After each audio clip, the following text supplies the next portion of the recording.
The legend of Catherine de' Medici, 1519 to 1589, as an evil, vicious, and corrupt queen has proved one of the most durable myths in history. It has its roots in one of the bloodiest events of the 16th century, the brutal massacre of thousands of Protestants in Paris on St. Bartholomew's Day, the 24th of August, 1572.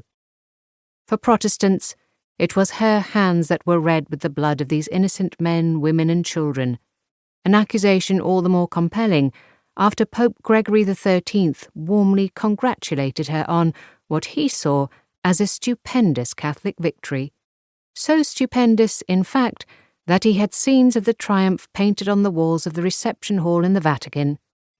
But his enthusiasm was short-lived.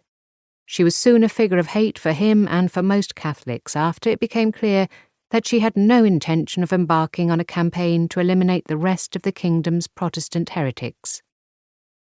Her reputation for evil mushroomed among Catholics and Protestants alike, far beyond the issue of the massacre. For many at the time she was a witch, steeped in the arts of poison, sorcery, and other malicious practices she had brought to France from her Florentine homeland. Others accused her of using the duplicity and deviousness applauded by her compatriot Niccolò Machiavelli to foment the civil wars that ravaged France during the second half of the 16th century and threatened the kingdom's survival. She was despised for her ignoble ancestry. She was blamed for debasing the French language with her Italianisms, and the legend of this maggot from the tomb of Italy was taken up with gusto by writers from Alexandre Dumas, whose La Reine Margot, 1845, painted a lurid picture of Catherine as a greedy, power-crazed mother surrounded by her debauched court, to Jean Plaidy and her 1960s trilogy Madame Serpent, the Italian Woman, and Queen Jezebel. The power of this myth has made Catherine's own achievements all but invisible. Her story may be less colourful, but it is fascinating nonetheless. The daughter of Lorenzo de' Medici, parvenu Duke of Florence, and Madeleine de la Tour d'Auvergne, a French royal princess, she was orphaned within a month of her birth, when her mother died of puerperal fever and her father of syphilis. Her unfortunate start, combined with the storms and uncertainties of 16th-century European politics, guided her trajectory from orphan to queen, and then to widow when her husband Henry II was killed in 1559 in a jousting accident. Thrust suddenly into the limelight, she sat at the heart of power for the next 30 years, a central figure in the regimes of 3 sons who succeeded their father to the throne. Catherine's greatest handicap was her sex. Women rulers of the period were routinely despised.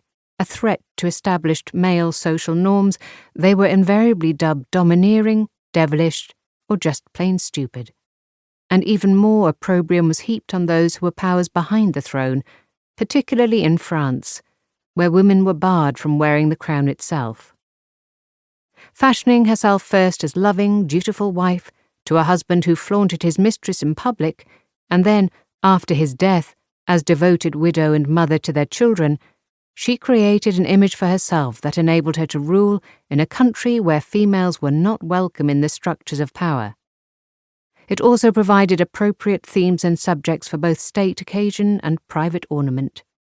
She had an instinctive understanding of the propaganda value of the arts and staged magnificent festivities that exploited theatre, music, and ballet for marriages, visits, and other court celebrations. Above all, she promoted herself as generous patron of the arts, a subject to which few of her biographers, past or present, have paid much attention. A builder of superb palaces and chateaux, which she lovingly embellished with beautiful gardens, she surrounded herself with luxury, amassing huge collections of artworks and valuables. Her inventory listed quantities of paintings and sculpture, tapestries, books and manuscripts, maps and curios, and, one of her most famous possessions, a large collection of chalk portraits depicting her children and the men and women of the French court.